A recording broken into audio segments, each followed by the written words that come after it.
Hello बच्चों, कैसे हैं आप सभी। होप करती हूँ कि सभी बहुत अच्छे होंगे। और ये वीडियो स्पेशली उन बच्चों के लिए है जो 2025 में बोर्ड एग्ज़ाम देने वाले हैं। इट मीन्स कि 10th एंड 12th।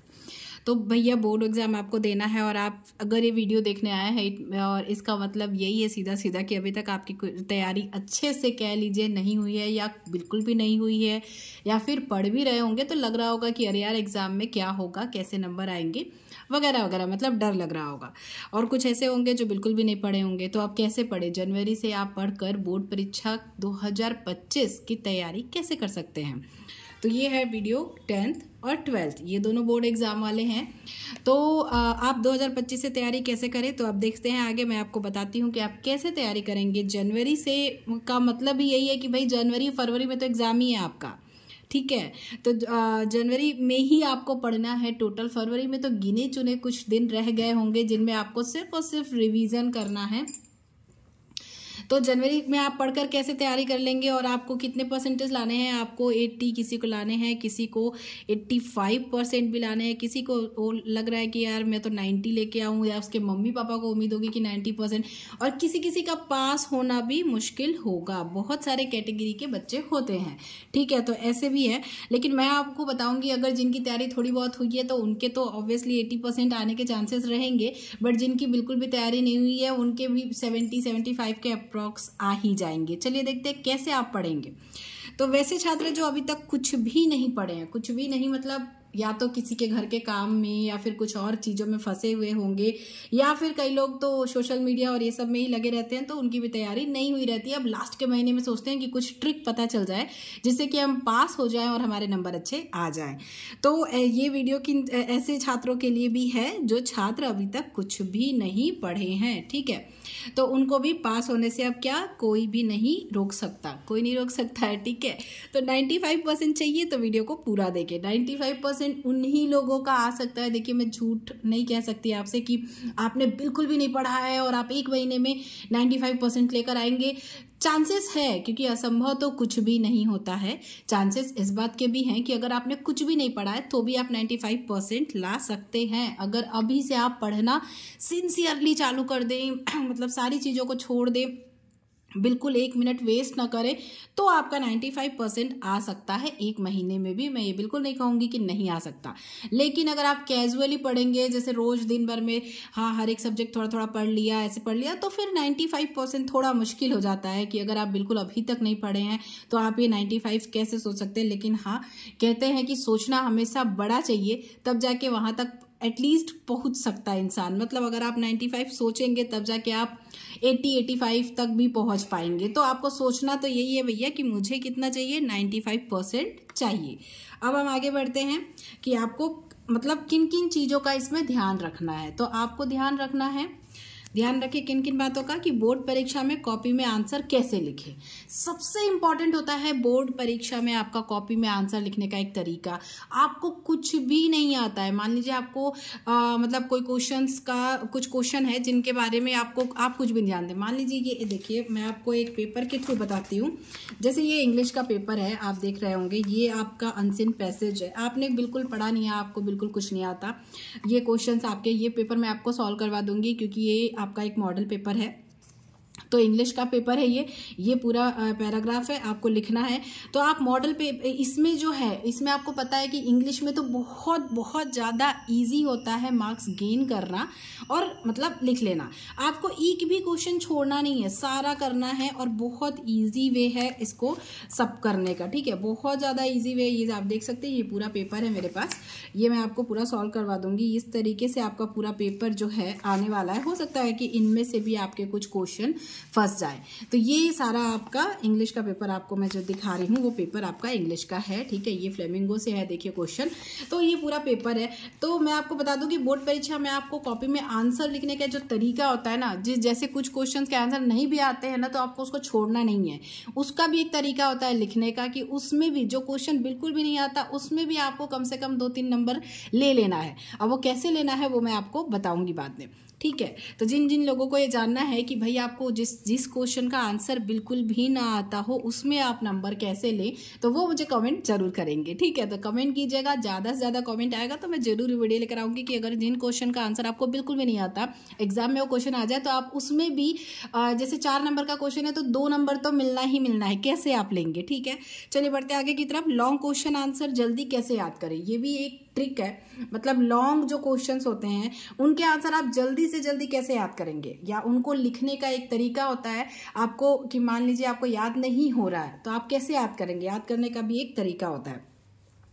तो उसको याद कैसे करेंगे वो हम आगे देखेंगे। मैं इसी वीडियो में आगे आपको बताऊंगी कि लॉन्ग क्वेश्चन आंसर कैसे देखेंगे, क्योंकि लॉन्ग वाले जो होते हैं वो आते ही हैं, मतलब 4-4 नंबर के कुछ क्वेश्चन आपको दे देंगे और उसका आंसर आपको लिखना रहेगा, वो तो आपको लिखना ही लिखना है। और अगर बिल्कुल भी नहीं पढ़ा है यार, अगर कुछ भी नहीं आता है तो भी कैसे लिखेंगे वो भी मैं आगे आपको वीडियो में बने रहिएगा बताऊंगी, ठीक है। फिर उसके बाद नेक्स्ट क्या है कि हैंड राइटिंग का क्या करें भाई। अगर जिनकी हैंड राइटिंग अच्छी नहीं है, अभी तक नहीं सुधरी, अभी तक नहीं सुधरी, तो अब क्या कर सकते हैं आप बेस्ट उसके लिए। तो अगर आपकी हैंडराइटिंग अभी तक नहीं सुधरी है, अगर आप अच्छा नहीं लिख पा रहे हैं, तो आप उसके लिए क्या करें ये भी मैं आपको बताऊंगी। चलिए अभी बता देती हूँ कि हैंडराइटिंग का क्या कर सकते हैं। अगर आपकी हैंडराइटिंग बहुत ज़्यादा गंदी है, आप लिख के देखिए और अपने माता पिता या भाई बहन जो भी आपके पास है, अपनी फ्रेंड्स से उनसे पूछिए कि उनको पढ़वा के देखिए कि उनको समझ में आ रहा है कि नहीं, क्योंकि सबसे इंपॉर्टेंट होता है समझ में आना। जो आप लिख रहे हैं समझ में, क्योंकि अभी आप राइटिंग सुधारने नहीं बैठ सकते। अगर आपने कुछ भी नहीं पढ़ा है तो आप हैंड राइटिंग के चक्कर में राइटिंग सुधारने बैठेंगे तो भैया फिर तो गई नहीं, आई डूब जाएगी। तो इसलिए हैंड राइटिंग के चक्कर में मत फंसिए। अगर आपका हैंड राइटिंग अच्छा नहीं भी है तो भी ऐसे दूर दूर लिखिए, ताकि एग्जामिनर को दिखे कि क्या लिखा है। ये नहीं कि गजर गजर गजर गजर लिख दिया। अगर जिसका आंसर नहीं आता है उसको लिख दीजिए पास पास, कि उसको समझ में भी ना आए, थोड़ा नंबर शायद मिल जाए। लेकिन जो आंसर आपको अच्छे से आता है उसको दूर दूर थोड़ा सा साफ साफ लिखिए। सुंदर लिखना जरूरी नहीं है, क्लियर दिखना चाहिए कि आपने लिखा क्या है, समझ में आना चाहिए कि लिखा क्या है। एटलीस्ट हेडिंग डाल के लिखेंगे तो आपको मार्क्स इजीली और अच्छे से मिलेंगे। हेडिंग डालने से नंबर ज़्यादा मिलते हैं। ये एक टिप है जो देखिएगा आप अपनाकर, और आपको नंबर जरूर मिलेंगे। नेक्स्ट है हमारा टारगेट सेट करें। टारगेट आपको सेट करना ही है 80 या 90, इससे कम का मत कीजिएगा। कई जो बच्चे थोड़ा बहुत पढ़ते भी होंगे उनको 95 सेट कर लेना चाहिए, क्योंकि भाई जितना बड़ा गोल आप रखेंगे अचीव, उतनी ही मतलब कम से कम नियर बाई वहां तक पहुंचने के चांसेस रहेंगे। मैं आपको बता रही हूँ, अगर आपने 80 रखा है तो आपका 70 तो आना ही आना है, फिक्स है। तो सोचिए कि 80% के लिए मैं दौड़ रहा हूँ। अगर आपने नहीं पढ़ा अभी तक और आज ही से शुरू कर रहे हैं, तो अगर आपने थोड़ा बहुत कुछ कर लिया है तो आप 90 के लिए दौड़िए, फिर 95 के लिए। और कुछ बच्चे तो जो 95 से ऊपर वाले हैं वो तो ये वीडियो नहीं देखेंगे, ये मुझे पता है। तो बेस्ट टाइम टेबल, सबसे इंपॉर्टेंट होता है आपका टाइम टेबल। टाइम टेबल किसी और का फॉलो मत कीजिए। आप ये मत देखिए कि कोई और आपको बताएगा कि भैया तुम 7 बजे उठो, 6 बजे उठो, 6 से 7, 7 से 8, 2 घंटा ये पढ़ो, 2 घंटा वो पढ़ो। किसी का भी टाइम टेबल आप फॉलो मत कीजिए। आप खुद से अपने अकॉर्डिंग टाइम टेबल बनाइए और उससे सामने रखिए। ये नहीं कि कॉपी में बनाया और रख दिया, नहीं। जहां आप पढ़ते हैं वहीं पे आप इसको चिपकाइए सामने, या फिर आप सो के उठते हैं आपके रूम में आपके सामने होना चाहिए भाई, तो दिखना चाहिए बड़े बड़े अक्षरों में कि अभी मुझे पढ़ना है। जब आपको टाइम टेबल आपके सामने दिखेगा, आप कितनी बार इग्नोर कर पाएंगे। आप अपने मोबाइल के स्क्रीन पे लगा के रखिए, क्योंकि मोबाइल तो आप हर तुरंत एक सेकंड में देखते होंगे, तो उसके स्क्रीन पे लगा के देखिए, अरे नहीं यार मुझे पढ़ना है, मुझे इतना नंबर लाना है। तो मतलब इस तरीके से आप एक बेस्ट टाइम टेबल आप खुद अपने लिए बनाइए, जिसमें सोशल मीडिया के लिए बिल्कुल टाइम नहीं होना चाहिए।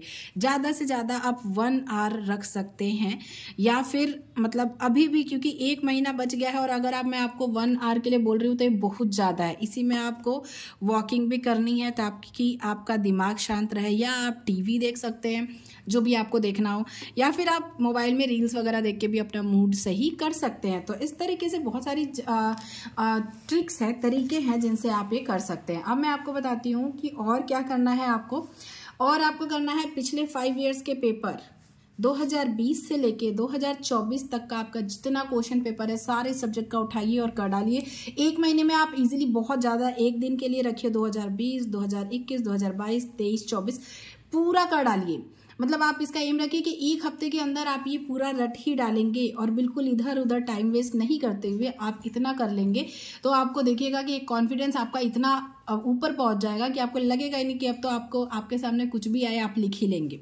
फिर सारे इंपॉर्टेंट क्वेश्चन आंसर, मतलब आपकी जो वो क्वेश्चन बैंक होता है, उसमें इंपॉर्टेंट क्वेश्चन आंसर होते हैं, वो सारे पढ़ डालिए, एक बार सजरी निगाह से पूरा पढ़ डालिए। फिर मॉडल पेपर 2025 का गवर्नमेंट ने दिया हुआ है, वो भी आप कर डालिए, ठीक है। नहीं किया होगा तो फिर आप मुझे जरूर बताइएगा, मैं ट्राई करूंगी कि सारे मॉडल पेपर मतलब सारे सब्जेक्ट के आपके सॉल्व करवा दूँ। फिर क्वेश्चन बैंक से पूरा पढ़ लें, क्वेश्चन बैंक को बिल्कुल नहीं छोड़िएगा, ठीक है।